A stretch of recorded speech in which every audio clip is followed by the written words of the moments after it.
में भाग लेते हुए अभी तो मंगलाचरण करते हैं। ओम अज्ञान तिमिरांधस्य ज्ञानांजन शलाकया चक्षुन्मीलितं येन तस्मै श्री गुरुवे नमः। श्री चैतन्य मनोभीष्टं स्थापितं येन भूतले स्वयं रूप कदा मह्यं ददाति स्वपदान्तिकं।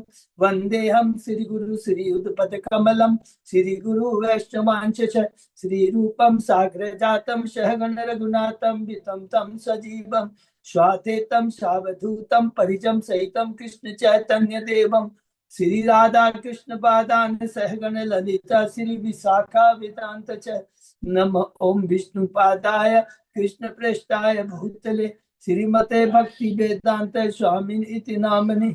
नमस्ते सारस्वती देवे गौरवाणी प्रचारिणे निर्विशेषा शून्यवादी पाश्चात्य देश तारिणे वांछा कल्पतरुभ्यस्य कृपा सिन्धुभ्येव च पतितानां पावनेभ्यो वैष्णवेभ्यो नमो नमः।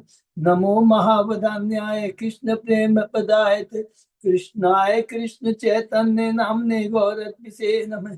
हे कृष्ण करुणा सिंधु दीन बंधु जगतपते गोपेश गोपिका कांत राधा कांत नमस्तुते। तप्त कांचन गौरांगी राधे वृंदावनेश्वरी विश्वानुसुते देवी प्रणमामि हरिप्रिय नीलांचल निवासाय नित्याय परमात्मने बलभद्र सुभद्रायां जगन्नाथाय ते नमः। जय श्री कृष्ण चैतन्य प्रभु नित्यानंद श्री अद्वैत गदाधर श्रीवासादि गौर भक्तबिंद मुखम करोति वाचालम पंगु लंघे यत्कृपा तब हम वंदे श्री गुरु दीनतारिणं परमानंद माधवम श्री चैतन्येश्वरं। हरे कृष्ण कृष्ण कृष्ण हरे हरे हरे राम राम राम हरे हरे। श्री मंगलाचरण की जय। शिला प्रभुपाद की जय। हरे कृष्ण। आज के इस भागवतम चर्चा में सभी भक्तों का हार्दिक स्वागत है। सभी भक्तों के चरणों में मेरा सादर दंडवत प्रणाम है। राधा माधव राधा गोविंद परम वैष्णव गुरु आचार्य परम भागवतों की असीम कृपा से हम सब भक्त मिलकर श्रीमद् भागवतम के ऊपर चर्चा कर पा रहे हैं। कांटो 10 के अभी हम लोग 33 से उच्चतम जो भक्ति का रस है, जो दिव्य आनंद, जो कृष्ण और गोपियों के बीच उच्चतम भक्त हैं, गोपियां परम ईश्वर है कृष्ण के बीच में जो रास लीला, उस अध्याय में हम हैं। कैंटो 10 इससे भगवान का मुखार वृंद है। कार्तिक महीना बहुत बड़ी भगवान की हमारे पर विशेष कृपा है। अभी तक हम लोगों ने कैंटो 10 में जो भी चर्चा की बहुत ही संक्षेप में दोहराते हैं। भगवान आश्वासन देते हैं देवताओं को कि मैं स्वयं सारे अवतारों और शक्तियों को लेकर मैं इस धरा पर अवतरित होऊंगा। ये बात बताते हैं सुखदेव गोस्वामी जी परीक्षित महाराज को, और उसके बाद में कैंटो 10 के ऊपर चर्चा करना शुरू करते हैं। कहते हैं कि देखो किस प्रकार कंस ने अपने ही बहन के 6 पुत्रों को एक एक करके कैसे मार दिया। दूसरे अध्याय में भगवान 8वीं संतान 7वीं संतान है, उनके विस्तार शंकरसन बलदेव, और 8वीं संतान के रूप में स्वयं कृष्ण देवकी और वसुदेव के हृदय में, उसके बाद मन में आते हैं। देवता आकर कर करके माता देवकी की प्रदक्षिणा करते हैं, गर्भ स्तुति करते हैं। तीसरे अध्याय में भगवान का जन्म होता है, पूरी दिशाएं दिव्य हो जाती हैं। वसुदेव कृष्ण को लेकर गोकुल चले जाते हैं। चौथे अध्याय में किस प्रकार कंस अत्याचार करना शुरू करता है, बच्चों को मारना शुरू करता है, साधु संस्कृति को नष्ट करता है। 5वें अध्याय के अंदर में भगवान का नंदोत्सव है, जो कि नंद बाबा बनाते हैं, और मथुरा जाकर करके देव वसुदेव से मिलते हैं। 6वें अध्याय से भगवान की लीला शुरू होती है। कौन सी? पुतना की लीला। बहुत सुंदर लीला है कि भगवान ने किस प्रकार उसको मातृत्व पद प्रदान किया। 7वें अध्याय में तृणावर्त और सटकासुर का वध है। 8वें अध्याय में भगवान का नामकरण है। 9वें अध्याय में दामोदर लीला है, नहीं वो जो कि दिवाली के दिन हुई थी। और भगवान कितने साल के हैं? 3 से 3.5 साल के हैं। 10वें अध्याय में भगवान किस प्रकार नारद, अपने परम भक्त नारद मुनि की वाणी को साकार करते हैं, उद्धार करते हैं, ये मला अर्जुन का। 11वें अध्याय में भगवान चले आते हैं गोकुल से वृंदावन, और आते हैं उनको गाय चरा सॉरी बछड़े चराने की सेवा मिलती है, और उसी के माध्यम से भगवान वत्सासुर का वध करते हैं, क्योंकि वो बछड़े के रूप में आता है। उसके बाद में भगवान बकासुर पर कृपा करते हैं। 12वें अध्याय में अघासुर का हमने देखा किस प्रकार भगवान ने उसे सारूप्य मुक्ति प्रदान की। 13वें अध्याय में ब्रह्म विमोहन लीला है। ब्रह्मा के माध्यम से ये ब्रह्म विमोहन लीला हुई है, और उसके माध्यम से ब्रह्मा जी अपनी स्तुति में, जो कि 14वें अध्याय में कहते हैं, बहुत सुंदर बात कहते हैं। क्या कहते हैं कि देखिए कि वृंदावन के गोपियां, मतलब वृद्ध गोपियां, युवा गोपियां, गाय गोप कितने भाग्यशाली है जिनके आप पुत्र बने, गोपियों के, वृद्ध गोपियों के, बछड़ों के बछड़े बने, युवा गोपियों के पति बने। इतना बड़ा परम सौभाग्य आपने प्रदान किया। हरि बोल, हरि कृष्ण।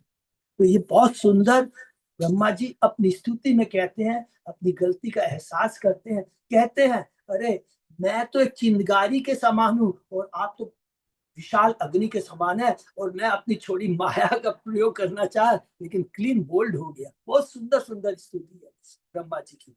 15वें अध्याय में हमने देखा धेनुकासुर का वध करते हैं बलराम। 16वें अध्याय और 17वें अध्याय में कालिया नाग की बहुत सुंदरता है, और इसके अंदर में हमने देखा कि कालिया नाग की पत्नियों की प्रार्थना है, और गोपों का भाव कि जब कालिया नाग के ऊपर में, जब भगवान श्री कृष्ण जब जाते हैं कालिया नाग के ऊपर में, जो ऊपर से कूद करके उसके फानों पर नाच करते हैं, और उसके बाद में किस प्रकार कालिया पर कृपा करते हैं, तो कालिया नाग की पत्नी बहुत सुंदर बात कहती है। क्या कहती है? ये दो चीज हमको याद है। भगवान समदर्शी है। 90 अध्याय के 29 जगह भगवान कहते हैं मैं समदर्शी हूँ। अरे मेरा पति, हमारे पति नाग योनि किसको मिलती है? जो बहुत क्रूर होते हैं, बहुत उन्होंने गलत काम किया हो, फिर आपने उन पर कृपा की। कृपा कैसी? उनके चरणों पर, उनके मस्तिष्क पर आपके चरण पड़े। ये कालिया नाग की पत्नी कहती है, तो भगवान के चरण को टच करने के लिए बड़े बड़े मुनि योनि तपस्या करते हैं। 17वें अध्याय के अंदर में ये किस प्रकार कालिया नाग रमणक द्वीप को छोड़ करके यहाँ आता है यमुना में, और वापस कैसे भगवान उसको भेजते हैं। 18वां अध्याय के अंदर में लंबासुर का पुनः उद्धार करते हैं। कौन करते हैं? ये बलराम करते हैं। 19वें अध्याय में भगवान दावानल को पान करते हैं। 20वें अध्याय में वृंदावन की बसंत और ग्रीष्म ऋतु का बहुत सुंदर वर्णन है। और 21वें अध्याय में गोपियां भगवान की वेणुगूत की कितनी प्रशंसा करती है कि ये वेणु भगवान केवल वहां के ग्वाल बालों, गोपियों को ही प्रसन्न नहीं करती हैं, वहां की नदियां को, पठियों को, पहाड़ों को भी।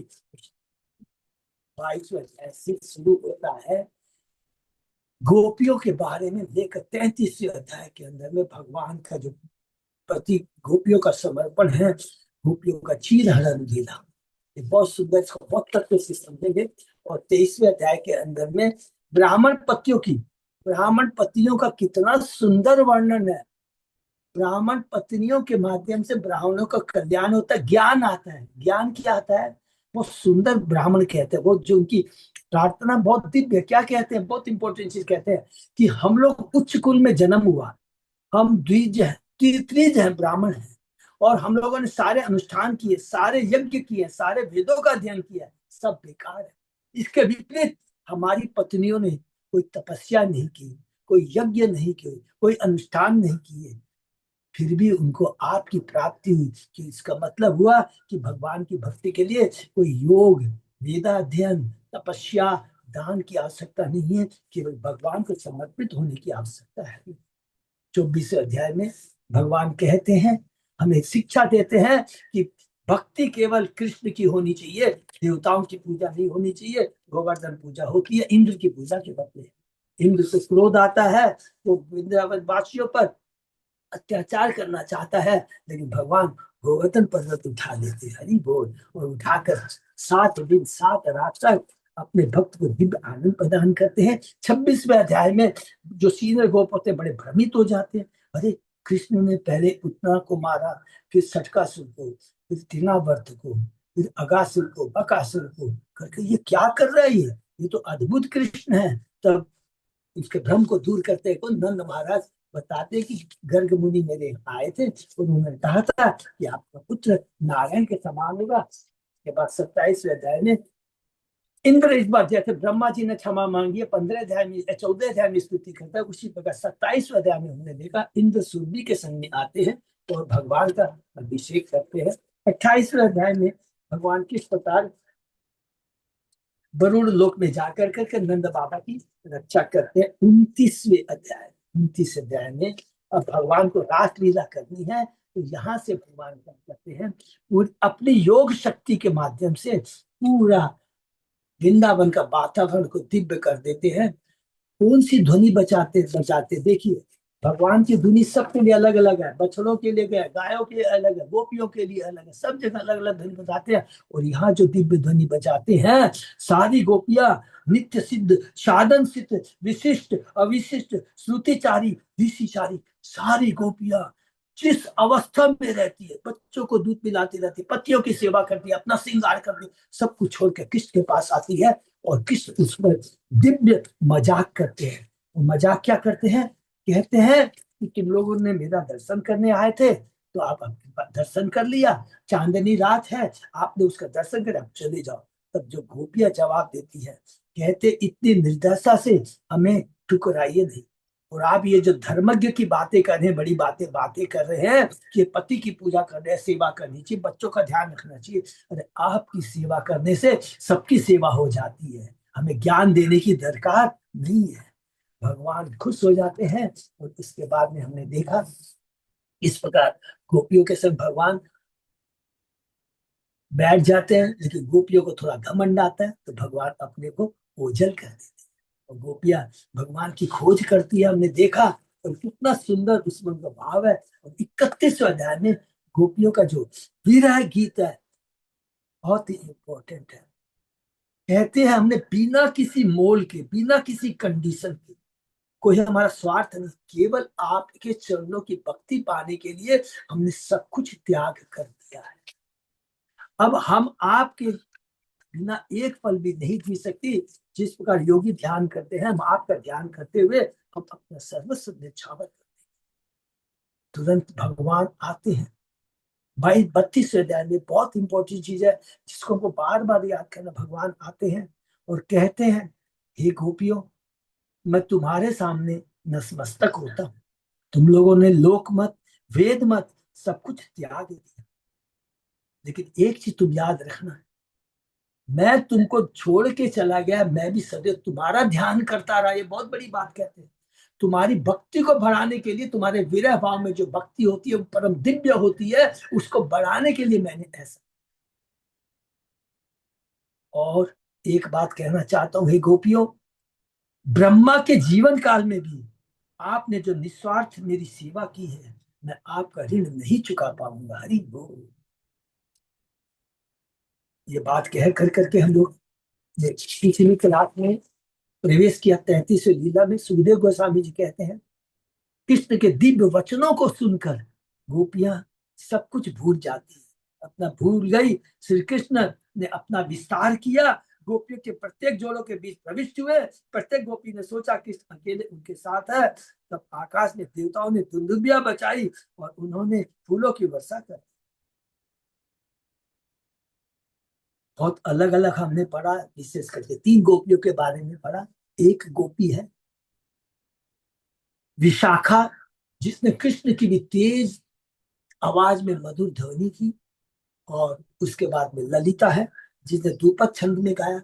और एक गोपी है जिसका बहुत विशेष वर्णन हुआ है, जिसकी विश्वनाथ चक्रवर्ती टिप्पणी के माध्यम से एक थकी सखी है, वो बहुत थक जाती है, अपने बाहों को कृष्ण के कंधे पर रख देते हैं। विश्वनाथ चक्रवर्ती कहते हैं, ये और कोई नहीं, ये स्वयं राधा रानी है। हरि बोल। और जब इस दिव्य लीला को देखते हैं, तो परीक्षित महाराज भी, थोड़ा सा यहाँ पर लिखा बहुत सुंदर बात है कि वो बद्ध जीव है और हम लोग इस रास लीला के ऊपर चर्चा कर पा रहे हैं, इसमें घुस गए हैं। तो परीक्षित महाराज अलर्ट करते हैं। रास नृत्य के बारे में सुनकर परीक्षित महाराज सुखदेव गोस्वामी से पूछते हैं, कृपा करके हमें बताइए, श्री कृष्ण के मन में यह कौन सा अभिप्राय था जिसे उन्होंने ऐसे निंदनीय ढंग से आचरण किया। तो निंदनीय ढंग का मतलब कि इंग्लिश से हिंदी में ट्रांसलेशन हुआ, तो क्या इसका मतलब भी कोई खिलौनी के, उन्होंने ऐसा अद्भुत, अनबिलीवेबल, जो कि भौतिक जगत में ऐसा नहीं होता है, ऐसा आचरण किया। परीक्षित महाराज यह प्रश्न उन लोगों के लिए पूछ रहे हैं जो भगवान की दिव्य लीलाओं से परिचित नहीं है और आने वाली पीढ़ी को प्रामाणिक उत्तर मिल सके। सुखदेव गोस्वामी जी कहते हैं, बहुत सुंदर बात, एक ही बात कहते हैं, तब बोलो उसके बाद में कुछ नहीं करते। कृष्ण की जो लीलाएं होती है, महापुरुषों की जो लीलाएं होती है, वो भौतिक स्तर से ऊंची होती है, जिसको हम बद्धजीव जो 3 गुणों से बंधे हैं समझ नहीं पाते। किसी को महान दिव्य व्यक्तियों के आश्रम की नकल नहीं करनी चाहिए। यदि कोई सामान्य व्यक्ति मूर्खतावश उनके ऐसे दिव्य भौतिक से परे आश्रम की नकल करता है, तो वह उसी तरह विनष्ट हो जाएगा जिससे समुद्र में विष को पीने का प्रयास करने वाला व्यक्ति, यदि वह शिव रुद्र नहीं है तो मर जाएगा, नष्ट हो जाएगा। इतनी ही बात बोला, उसके अलावा उसको जाने की दरकार नहीं। अतः भगवान के सक्रिय प्रदत्त दासों के वचन सदैव सत्य होते हैं। उनके कर्म तथा उपदेशों का पालन करना चाहिए, न कि उनके आचरणों की नकल। भगवान कर्म के नियम से बंधे हुए नहीं है। भगवान तो मुक्त है, वे अद्वितीय पद पर सदैव स्थित रहते हैं। ये बात सुखदेव गोस्वामी जी कहते हैं। ये बहुत बड़ी हमारे लिए शिक्षा है। जब भी कोई भी किस तरह के प्रश्न करे तो उनको केवल ये हम लोगों को 31 और 31 वाला श्लोक निकाल करके दिखा देना चाहिए, तो समझ में, क्योंकि हमारी बुद्धि से परे है। केवल इसका गुणगान करना चाहिए तो हमारी चेतना शुद्ध हो जाएगी। यहाँ तक हमने पढ़ा, उसके आगे भगवान क्या चर्चा कर, सुखदेव गोस्वामी क्या चर्चा करते हैं, उसके पर हम लोग चर्चा करेंगे। ओम नमो भगवते वासुदेवाय। ओम नमो भगवते वासुदेवाय। ओम नमो भगवते वासुदेवाय। नारायण नमस्कृत्य नरं चैव नरोत्तमं देवी सरस्वती व्यासं ततो जयमुदीरये। नष्प्रायेषु अभद्रेषु नित्यं भागवत सेवया भगवती उत्तम श्लोके भक्ति भवति नैष्ठिकी। कृष्णाय वासुदेवाय देवकी नंदनाय च नंद गोप कुमाराय गोविंदाय नमो नमः। आराधयो भगवान भजेश तनय सतनाम वृंदावनम रमया काचित उपासना व्रजबधु अर्घेय कल्पिता। श्रीमद् भागवतम प्रमाणम अमलम प्रेमापुमर्तो महान। श्री चैतन्य महाप्रभो मतमिदं तत् आदरो न पर। हरे कृष्ण कृष्ण कृष्ण हरे हरे, हरे राम राम राम हरे हरे। कैंटो 10 अध्याय 33 श्लोक नंबर 33। बहुत बहुत धन्यवाद अच्युत दास। हम लोग आगे बढ़ते हैं। कुशल आचरित तनो एषाम यह स्वार्थो न विद्यते विपर्येण वा नर्थो निरहंकारी नाम प्रभु। हे प्रभु, जब मिथ्या अहंकार से रही ये महान व्यक्ति इस जगत में पवित्र भाव से कर्म करते हैं तो उसमें उनका कोई स्वार्थ भाव नहीं होता। और जब वे पवित्रता के नियमों के विरुद्ध भी कर्म करते हैं तो उन्हें पापों का फल नहीं भोगना पड़ता, क्योंकि भौतिक दृष्टि से अपवित्र लगता है। लेकिन एक पवित्र आत्मा 3 गुणों से ऊपर जो सदैव वसुदेव अवस्था में रहता है, सोचने की बात है वो कैसे कोई भी गलत कार्य कर सकते हैं। हमारी भौतिक आंखें हैं जो गलत देखती है। तो ये बहुत सुंदर है। सुखदेव गोस्वामी बार बार परीक्षित महाराज के माध्यम से हमें समझा रहे हैं। किम उताकिल सत्वानाम तिर्यक मर्त्य दिन ओक्षाम इशितु च इशित ज्ञानम कुशला कुशल अन्वय। तो फिर समस्त सृजित प्राणियों पशुओं मनुष्य देवताओं के स्वामी कौन है? श्री कृष्ण है। भला उस शुभ और अशुभ से किस प्रकार का संबंध कैसे रख सकते हैं जिससे अनेक अधीन प्राणी प्रभावित होते?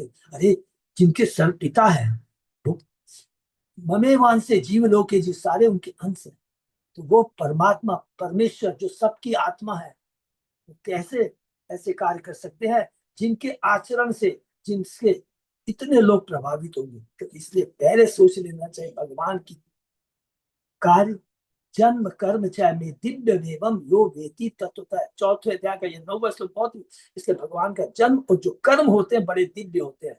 जो उनकी प्रकृति को समझ लेता है उन्हें पुनः इस भौतिक जगत में आना नहीं पड़ता है। जैसा कि श्लोक 32 में अगर भगवान द्वारा शक्ति प्रदत्त महान व्यक्ति भी कर्म के नियमों से मुक्त होते हैं। जैसे उदाहरण क्या देंगे? प्रभुपाद, हमारे गुरु महाराज, ये सब कर्म बंधनों के नियमों से मुक्त होते हैं, तो भी साक्षात भगवान के विषय में क्या कहा जा सकता है। आखिर कर्म नियम उन्हीं के द्वारा बनाया हुआ है, कृष्ण के द्वारा बनाया, और उनकी सर्वशक्तिमान इच्छा का प्रतीक है। अतः वे जो भी कार्य अपनी शुद्ध इच्छा से करते हैं, उसकी आलोचना सामान्य लोग नहीं कर सकते। उस पर कमेंट्री करने का मतलब है, लिखा है कि अपने लिए विनाश का रास्ता खोजे। यत पाद पंकज पराग निषेव तृप्ता, योग प्रभा विद्युत अखिल कर्म बंधा, श्वेनम चरन्ति मुनयोपि न नह्यमाना, तस्य इच्छया आत वपुष कृत एव बंध। जो भक्तगण जो भगवत भक्त भगवान के श्री गुण की धूलि का सेवन करते हुए पूर्णतः तुष्ट है, उन्हें भौतिक कर्म कभी भी नहीं, भौतिक कर्म कभी नहीं बांध पाते। न ही भौतिक कर्म उन बुद्धिमान मुनियों को बांध पाते जिन्होंने योग शक्ति के द्वारा अपने को समस्त कर्म फलों के बंधन से मुक्त कर लिया। तो फिर स्वयं भगवान के बंधन का प्रश्न कहाँ उठता है, जो स्वेच्छा से दिव्य रूप धारण करने वाले हैं। तो ये बहुत सुंदर कि भगवान बार बार ये मान ईश्वर तत्व के बारे में पूरा बताया जा रहा है। कृष्ण सुखदेव गोस्वामी बता रहे, अरे पहले ईश्वर तत्व को तो समझो कि कृष्ण कौन है। ईश्वर परम कृष्ण सच्चिदानंद अनादि आदि गोविंद सर्व कारण कारण, एते सांस खिला पुस्तक कृष्णस्तु भगवान से। भगवान खुद ही कहते हैं, भोक्तारम यक तपसाम सर्व लोक महेश, खुद कहते हैं जन्म कर्म च में दिव्य में होते। तो जो भगवान वेदों को लिखने वाले हैं, सारे नियमों को बनाने वाले हैं, जिनके ऊपर पूरा ब्रह्मांड सारी सृष्टि सारे जीव उनके ऊपर आश्रित है, तो वो कैसे गलत काम कर सकते। गोपी नाम तत्पति नाम च सर्वेशाम एव देहि नाम, जो अंत चरती सो अध्यक्ष किडने ने देह भाग। जो गोपियां तथा उनके पतियां और हाँ समस्त देहधारी जीवों के भीतर साक्षी के रूप में रहता है, वो भगवान श्री कृष्ण वही दिव्य लीलाओं का आनंद लेने के इस जगत में विविध रूप धारण करते हैं, आनंद देने के लिए, आनंद लेने के लिए। बाकी इसके अलावा जो काम तो भगवान अपने आप गोलोक में रह के कर सकते हैं, लेकिन जब तक भक्त और भगवान का आमने सामने मिलन नहीं होता है, तो दिव्य आनंद का आदान प्रदान नहीं हो सकता है। दिव्य आनंद का आदान प्रदान करने के लिए तो दो जन की आवश्यकता है। इसीलिए तो भगवान श्री कृष्ण ने अपने बाएं अंग से अपनी परम शक्ति अलादिनी शक्ति अंतरंग शक्ति राधा रानी को प्रकट किया। हम भगवान की तरह दिव्य लीलाओं का आनंद उठाने के लिए देह धारण नहीं करते। हम नित्य आत्माओं ने इस भौतिक जगत का आनंद उठाने के मूर्खतापूर्ण प्रयास के कारण विवश होकर भौतिक शरीर स्वीकार किया है। भगवान के सभी रूप शाश्वत और दिव्य है, लेकिन हमारा शरीर भौतिक है, भौतिक चेतना है, तीन गुणों से बंधे, इसलिए लोग अपने लेवल तक सोच पाते हैं, और उनकी क्षमता हमारे नासमान हार्ड मास के बने शरीर से किसी भी तर्क से नहीं की जा सकती। क्योंकि श्री कृष्ण परमेश्वर, जो गोपियां उनके तथा के पतियों तथा अन्य समस्त जीवों के भीतर निवास करने वाले हैं, तो यदि वे अपने द्वारा सृजित प्राणियों में से कुछ का आलिंगन कर ले, तो इसमें कौन सा पाप है। हरि बोल। भोक्तारम यक सबसाम सर्वलोक महेश्वर, वास्तविक भोक्ता कृष्ण है। ये सारी उनकी शक्ति है, शक्तिमान को अधिकार है, लेकिन वो भी अधिकार क्या है, कोई घिलौना अधिकार नहीं है। वो अधिकार वो बड़ा दिव्य स्तर पर है, उच्च स्तर पर है, क्योंकि अपनी उच्चतम कोटि की भक्तियों को, भक्तनों को, गोपियों को उन्हें आनंद प्रदान करना है। जिस तरह उन्होंने सब कुछ न्यौछावर कर दिया, कृष्ण कहते हैं मैं भी तुम्हारा ऋणी बन चुका हूं। तुम्हारी भक्ति को देखकर मैं सब कुछ, अपनी भगवता सब कुछ भूल गया। इसमें कौन सा दोष है यदि भगवान गोपियों के साथ किसी गुप्त स्थान में चले जाते, जबकि वे प्रत्येक जीव के सर्वाधिक गुप्त भाग हृदय के भीतर निवास करते हैं। अनुग्रह भक्ता नाम मानुषम देहमा स्थित, भजते तादृशी क्रीड़ा या सुत्ता तत्पर हो भवे।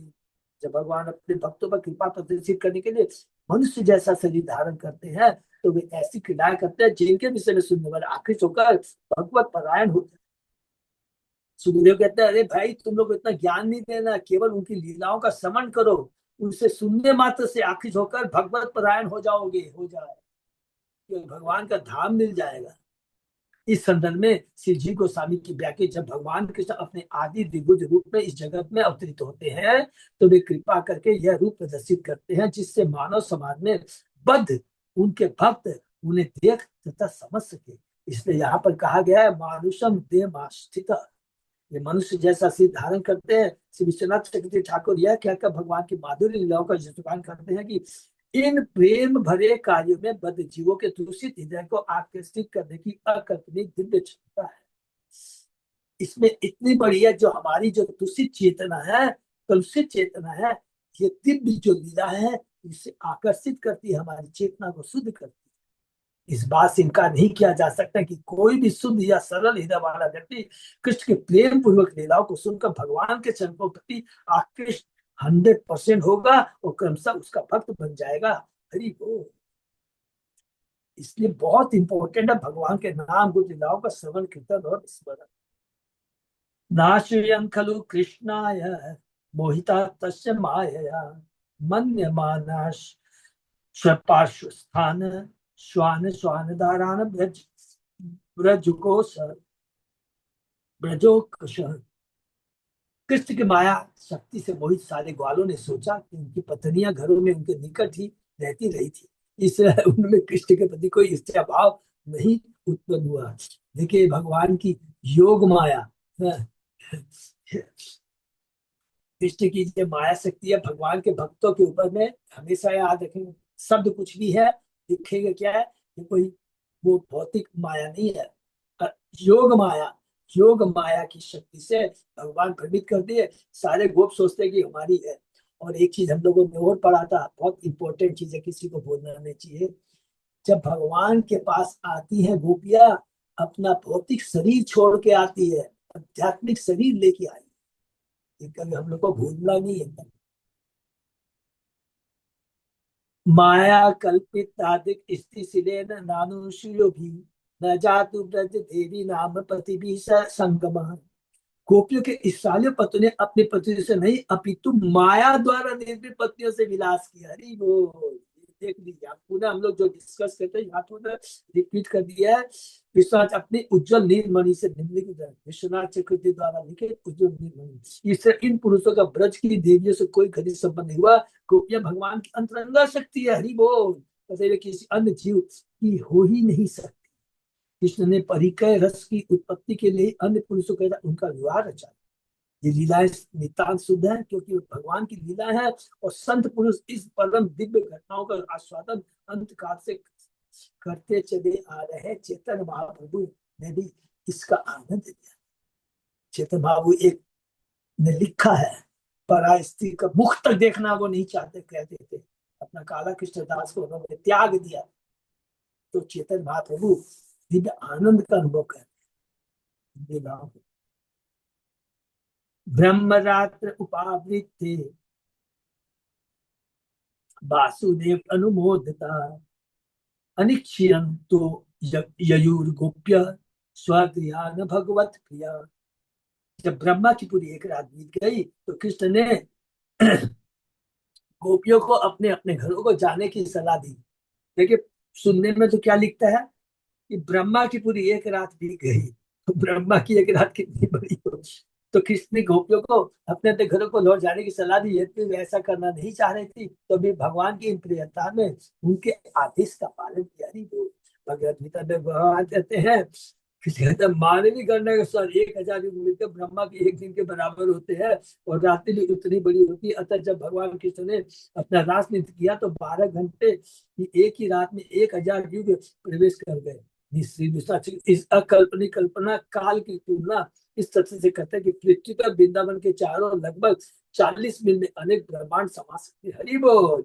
या कोई यह विचार कर सकता है कि माता यशोदा बालक कृष्ण की छोटी सी कमर अनेक रस्सियों से भी नहीं बांधी पाई, और अन्य अवसर पर भगवान ने अपने मुंह के भीतर अनेक ब्रह्मांड दिखलाए। संसारी भौतिकों से परे आध्यात्मिक सत्यता की व्याख्या श्री रूप गोस्वामी कृत लघु भगवतामृत में संक्षिप्त में पाई गई है। एवं प्रभो प्रियाणां न च धम्नस्य समयस्य च अविचिन्त्य प्रभाव त्वादत्र किंचित न दुर्घटम। भगवान अपने प्रिय भक्तों, उनके दिव्य धाम या उनकी लीलाओं के समय के लिए कुछ भी असंभव न दुर्घटना असंभव नहीं है, क्योंकि ये सारी बातें अचिंत रूप से शक्तिशाली है। सबको समझ में आ गया, बहुत पावरफुल बात लिखते हैं। कभी भी भगवान पर डाउट नहीं करते। भगवान की अचिंत शक्ति है, एक सुई के अंदर में पूरा ब्रह्मांड, लाखों ब्रह्मांड आ सकते हैं। हमने देखा भगवान माँ यशोदा को जब अपना मुंह दिखाते हैं, अरे तूने मट्टी खाई है, भगवान अपना मुख खोलते, एक नहीं असंख्य ब्रह्मांड उसके अंदर दिखाई देते हैं। तो सोचिए, तो भगवान के 9 लाख गाय आनंद बाबा के, 9 लाख गायों को रहने के लिए कितना चाहिए? ये सब अचिंत शक्ति है, कभी भी डाउट नहीं करना चाहिए। हम तुच्छ बुद्धि वाले डाउट करते हैं। इसलिए बार बार आचार्य विश्वनाथ चक्रवर्ती, रूप गोस्वामी, जीव गोस्वामी, ये अलग अलग जगह पर इस चीज को क्लियर करते हैं। श्री विश्वनाथ सिंह तो इसके बाद व्याख्या करते हुए कहते हैं कि इससे सूचित होता है कि कृष्ण ने गोपियों को सलाह दी कि इन लीलाओं को सफल बनाने के तुम्हें तथा मुझे इन्हें गुप्त रखना होगा। वासुदेव शब्द जो कि कृष्ण का नाम है, भगवान कृष्ण के श्वास का भी सूचक है, जो चेतना के मुख्य अधिष्ठाता का कार्य करता है। इस तरह जब वासुदेव शब्द इस संदर्भ में समझ लिया जाता है, तो वासुदेव अनुमोदिता शब्द सूचित करता है कि चेतना के मुख्य अधिष्ठाता वासुदेव ने गोपियों के हृदय में उनके गुरुजनों की चिंता तथा भय का बोध करा दिया था। इससे वे युवतियां बहुत हिचकिचाहट के साथ घर वापस आ सी। वासुदेव, प्रद्युम्न, अनिरुद्ध, हम लोगों ने संकर्षण, हम लोगों ने मोस्टली कैंटो 4 में पढ़ा है ना, भगवान शिव किसकी के, तो वासुदेव किसके अधिष्ठाता देव है हमारी, यहाँ पर लिखा है कि हमने पूरा अच्छे से डिटेल में पढ़ा है। चेतना की अधिष्ठान, ये कैंटो 4 में पढ़ रहा है, जब शिव भगवान के बारे में हम लोग पढ़ रहे हैं, बहुत इंपॉर्टेंट चीज। विक्रीडितम ब्रज वधुभि इदम च विष्णु सद्दान्वितो अनुशृणुयात् अत्यवर्णरेत भक्तिम पराम भगवती प्रतिलभ्य कामम धृतरोगम आशु अपहिनितो अचिरेण धीर। जो कोई वृंदावन की युवती गोपियों के साथ भगवान की क्रीड़ाओं को श्रद्धापूर्वक सुनता है या उनका वर्णन करता है, जो कोई वृंदावन की दिव्य युवती गोपियों, जो कि सबसे उत्कृष्ट भक्त है भगवान की, के साथ भगवान की क्रियाओं को श्रद्धा पूर्वक सुनता है या उनका वर्णन करता है, वह भगवान की शुद्ध भक्ति प्राप्त करेगा। हरि बोल। इससे वह शीघ्र ही धीर बन जाएगा, हृदय रोग की काम वासना को, जितनी भी भौतिक कामनाएं हैं सबको वो पार कर जाएगा। यहाँ पर कृष्ण की माधुर्य लीलाओं की असाधारण शक्ति स्पष्ट रूप से प्रकट होती है। गुणात्मक दृष्टि से भगवान की आध्यात्मिक प्रेम में लीलाएं भौतिक वासनापूर्ण व्यापारों से सर्वथा विपरीत होती है। यहाँ तक कि भगवान की लीलाओं के स्वर्णवास से भक्त कामेच्छा पर विजय प्राप्त कर लेता है। बोल। असली साहित्य पढ़ने या भौतिक प्रेरणा सुनने से हमारी कामेच्छा नष्ट नहीं होती, अपितु बढ़ती है। किंतु भगवान के माधुर्य व्यापारों के विषय में सुनने पढ़ने से इसका सर्वथा विपरीत प्रभाव होता है।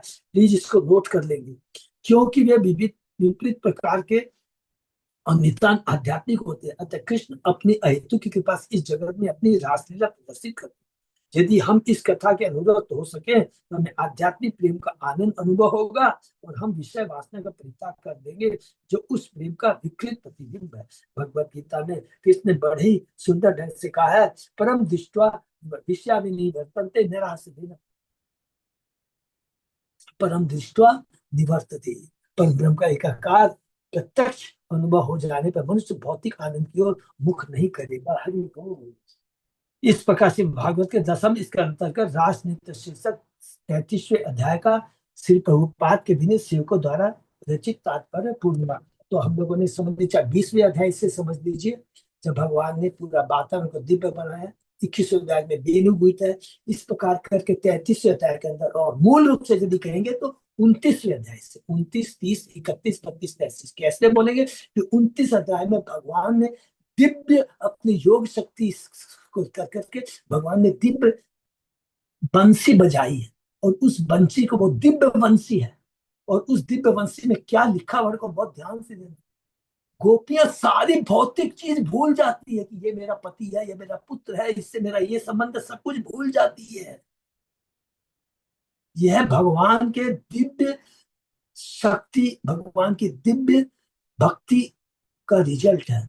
और इसके अधिकारी कौन है? गोपियां हैं। भगवान ने प्रूफ कर दिया कि ये गोपियां हैं जिन्होंने मेरे लिए सब कुछ त्याग दिया, लाज लज्जा लोक में सब कुछ त्याग दिया। Number one. दूसरा चीज यहाँ पर इतनी बढ़िया बात कहते हैं, हम कोई असली शास्त्र पढ़ते हैं तो हमारी काम इच्छा पड़ती है, लेकिन भगवान की जो लीला है, दिव्य स्तर पर है, इससे हमारी भौतिक आसक्ति कटती है। इससे बड़ा और एग्जाम्पल प्रूफ नहीं हो सकता।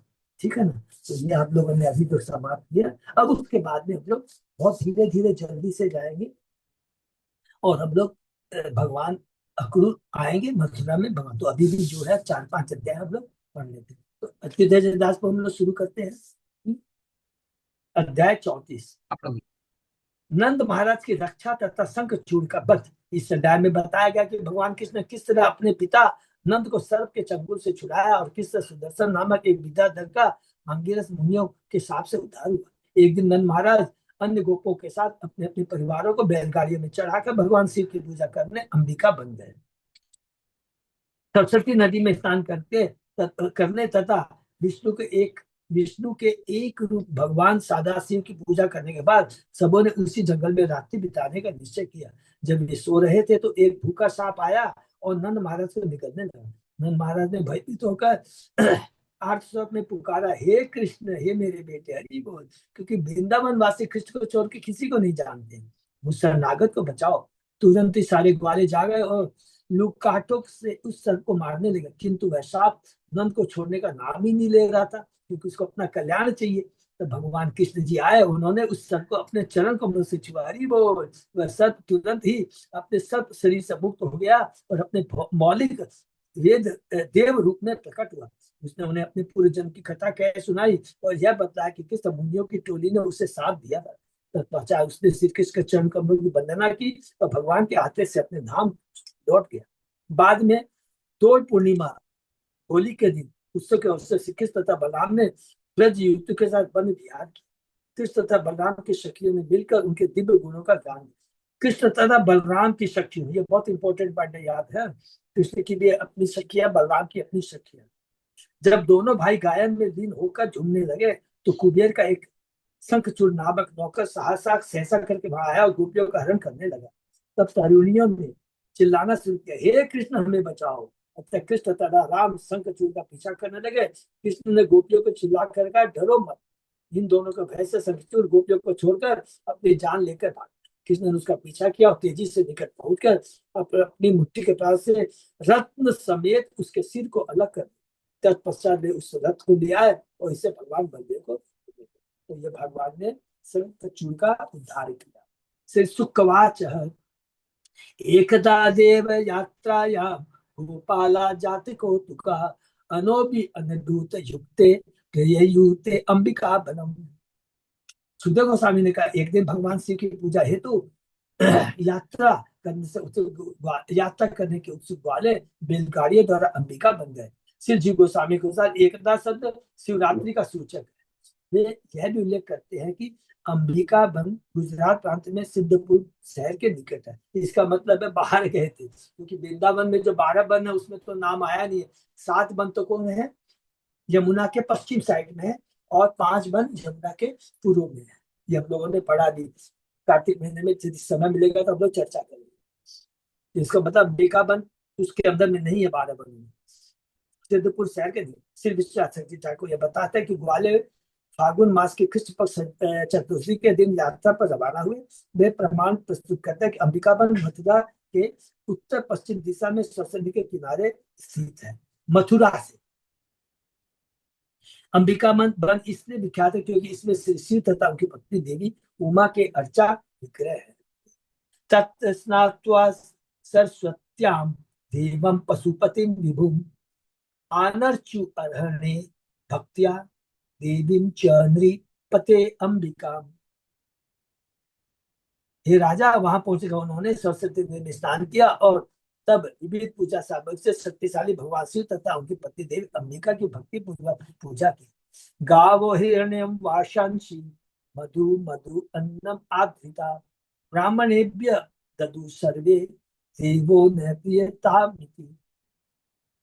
ग्वालों ने ब्राह्मणों को गांव गौवे स्वर्ण वस्त्र तथा शहद मिश्रित पकवान की भेंट दान में दी। तत्पश्चात उन्होंने प्रार्थना की, हे प्रभु हम पर आप प्रसन्न हो। उषु सरस्वती तीरे जलम प्राश्य यत व्रता रजनीम ताम महाभागा नंद सुनंदक आदय। नंद सुनंद तथा अन्य अत्यंत भागशाली ग्वालों ने वह राज सरस्वती के तट पर अपने अपने व्रत करते हुए संयम से बिताई। उन्होंने केवल जल ग्रहण किया और उपवास रखा। श्री विश्वनाथ चरित्र क्या कहते हैं, सुनंदनंद महाराज के छोटे भाई थे। तो हम लोगों ने पढ़ा भी था किसमें, कैंटो 9 के अंदर में लास्ट में। कश्चित मान ही तस्मिन् विपिने अति बुभुक्षित यदृक्ष्या आगतो नंदम शयानाम उर्गो अग्रसित। रात में एक विशाल एवं अत्यंत भूखा सर्प उस जंगल में प्रकट हुआ। वह सोए हुए नंद महाराज के निकट अपने पेट के बल रखता हुआ गया और उन्हें निगलने लगा।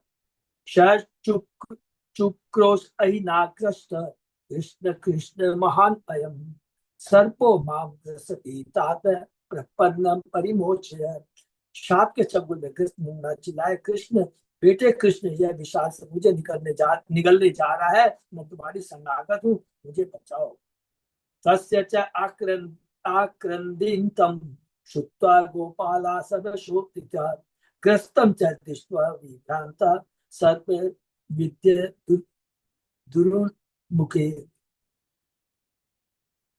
उल्मुखे। जब ग्वालों ने नंद की चीखें सुनी तो वे तो उठ गए और उन्होंने देखा कि नंद को तो सर्प निकलने जा रहा है। अत्यंत विचलित हुए उन्होंने जलती मसालों से उस सर्प को पीटा। अलाते दिए मानो अभी नामुंचत तम उरंगम तम अस्पृशत पदा अभियेत्य भगवान सात्वताम पति। लुकाटों से जलाए जाने पर भी उस सांप ने नंद महाराज को नहीं छोड़ा। तो भक्तों के स्वामी भगवान के उस स्थान पर आए, उन्होंने उस सांप को अपने पांव से छुआ। हरि बोल।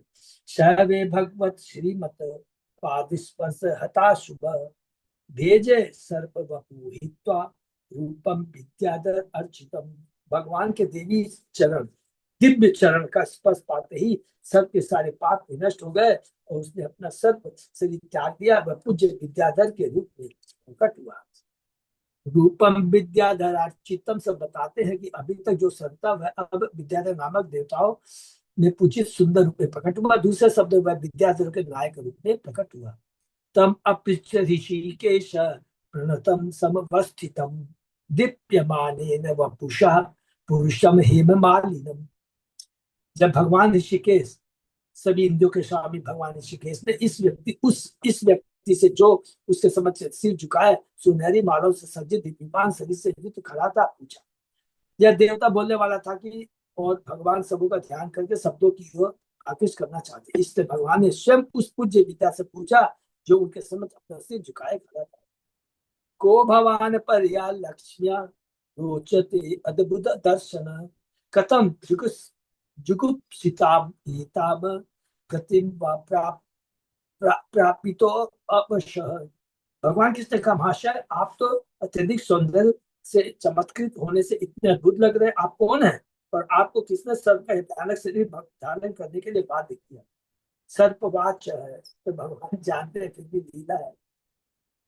अहम विद्याधर कश्चित सुदर्शन इति श्रुतः श्रिया स्वरूप संपत्तिया विमानेन आचरण दिशः ऋषिन विरूपांगिरस गिरस राहसम रूप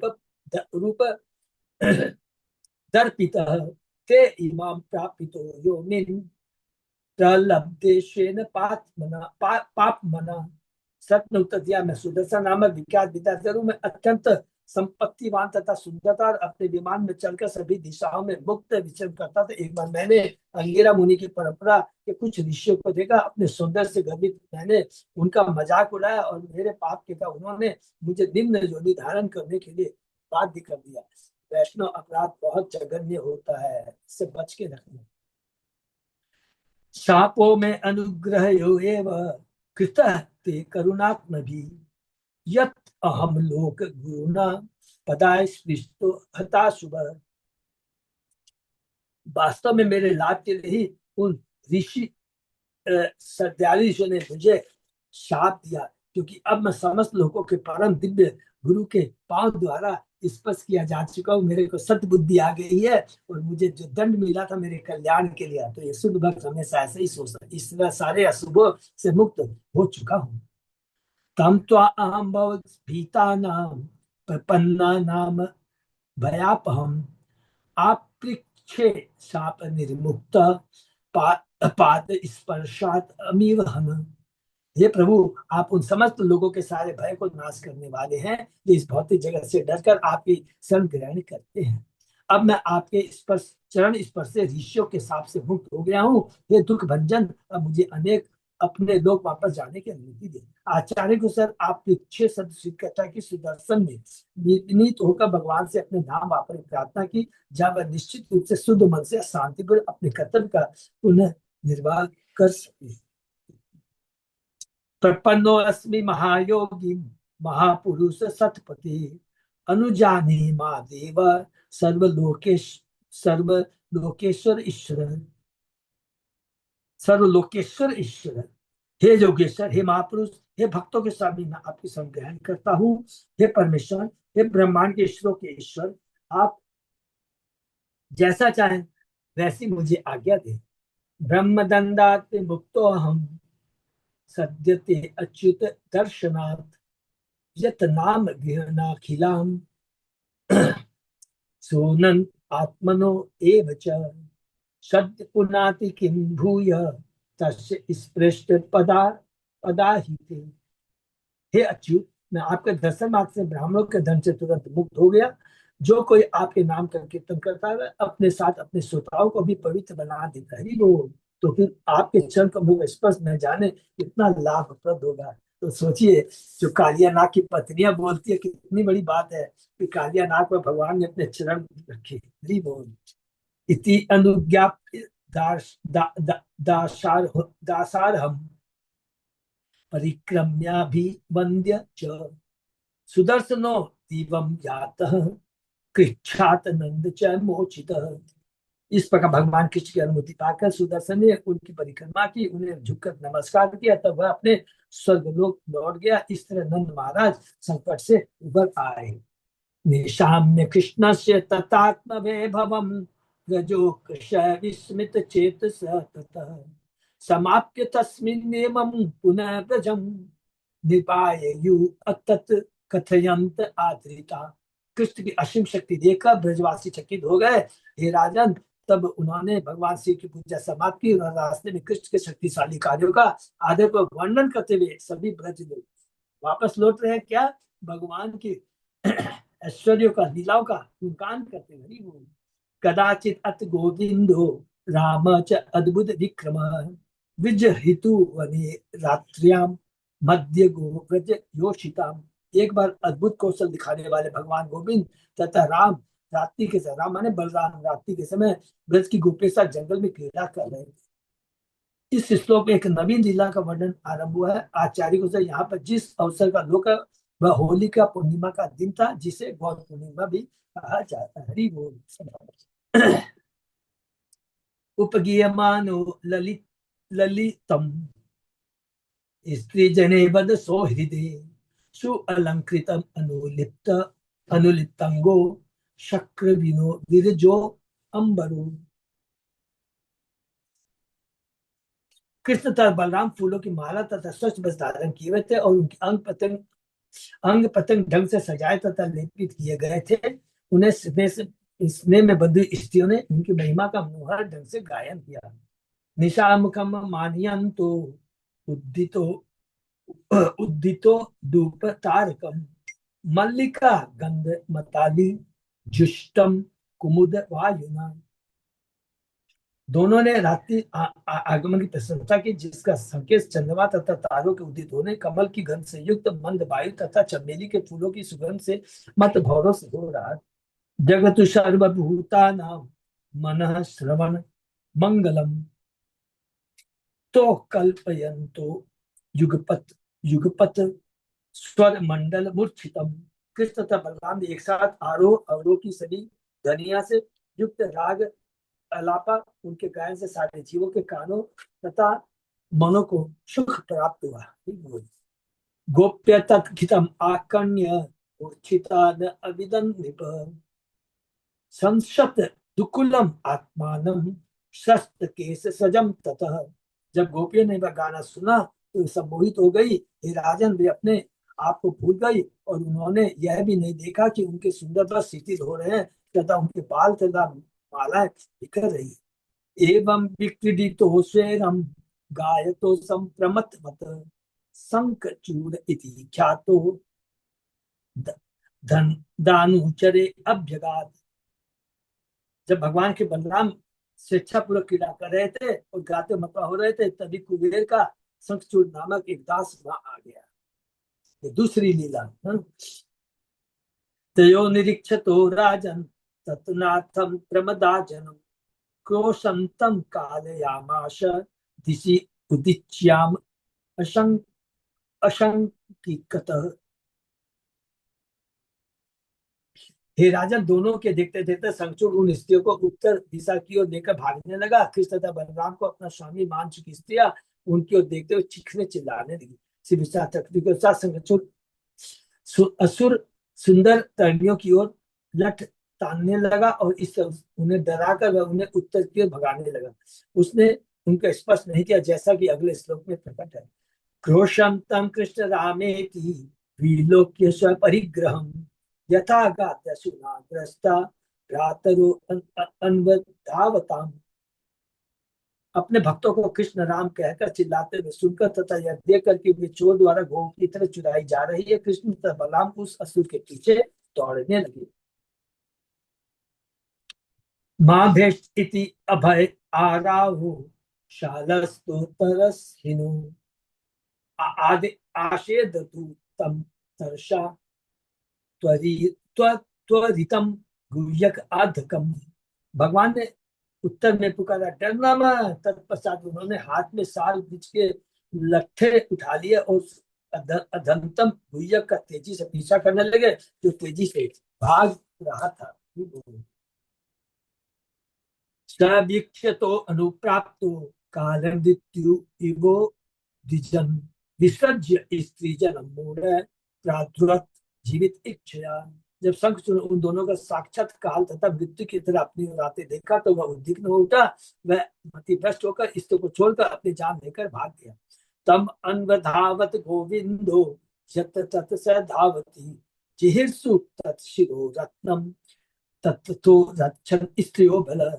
भगवान गोविंद उस असुर के सिर की मणि निकालने के लिए उत्सुक होकर जहां जहां जहां वह दौड़ रहा था उसका पीछा कर रहे थे। इसी बीच बलराम स्त्रियों की रक्षा करने के उनके साथ रह गए।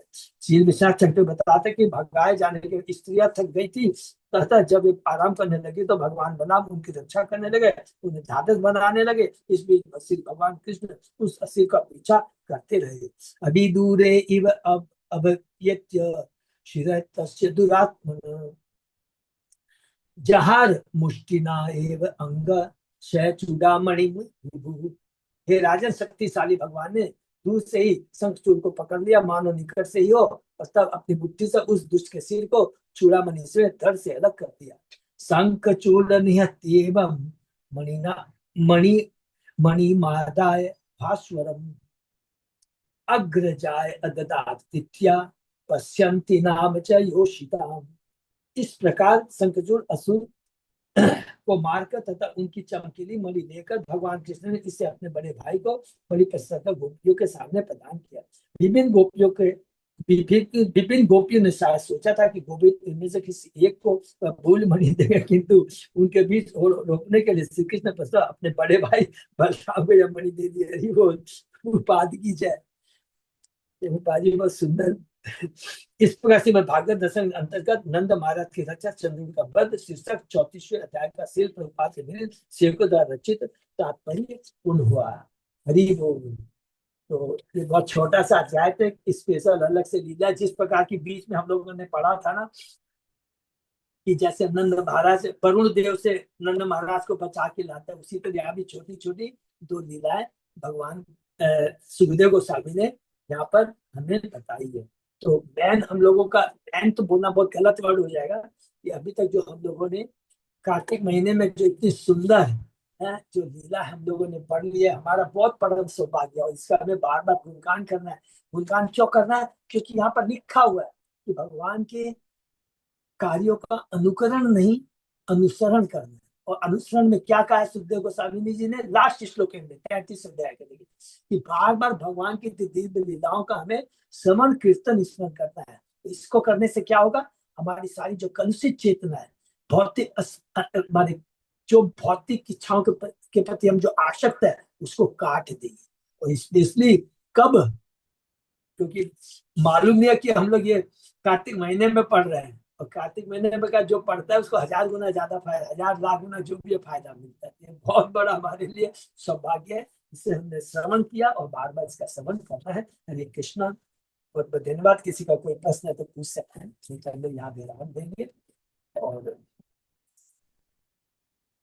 कल तो सब लोगों ने, कल तो क्लास थी, सब लोग भी चर्चा कर पाए। कल बहुत सुंदर दिन था, कार्तिक महीने का सबको मालूम है। बहुलाष्टमी थी। बहुला गाय का कैसे उद्धार होता है, और श्याम कुंड, राधा कुंड का आविर्भाव कली के दिन हुआ था। और वो किस कंटेक्स्ट में होता? अरिष्टासुर का वध करते हैं भगवान। तो मैं सोच रहा था अभी ये जल्दी से आने वाला 36वें अध्याय में अरिष्टासुर का भगवान वध करते हैं, तो शायद हो सकता है उसके अंदर में ये प्रभुपाद जी तात्पर्य में कुछ लिखते हैं। तो कोई बात नहीं, हम लोग और जल्दी, अभी कार्तिक महीना में अभी पूरा बाकी है 30 दिन। कार्तिक महीना में पूरी कितनी अच्छी से भगवान की लीला चल रही भागवतम में चल हमारी। रही है, ये बहुत बड़ा हम लोग का सौभाग्य है। और इसको पढ़ करके हम लोग जब जो भी हम लोग दीप दान करते हैं ना, माता है प्रभु सब लोग इसको संदर्भ में लेकर करके चर्चा कर सकते हैं, बहुत अच्छा लगेगा। ठीक है, तो हम लोग ये पे विराम देते हैं। बहुत बहुत धन्यवाद सबको। अच्युत अजय दास प्रभु, कुछ अनाउंसमेंट है प्रभु? नहीं प्रभु जी, बस जो चल रहा है। ठीक है, तो ये हम लोग विराम देते हैं। हरे कृष्ण। हरे कृष्ण। विराम देते हैं, फिर कल सुबह।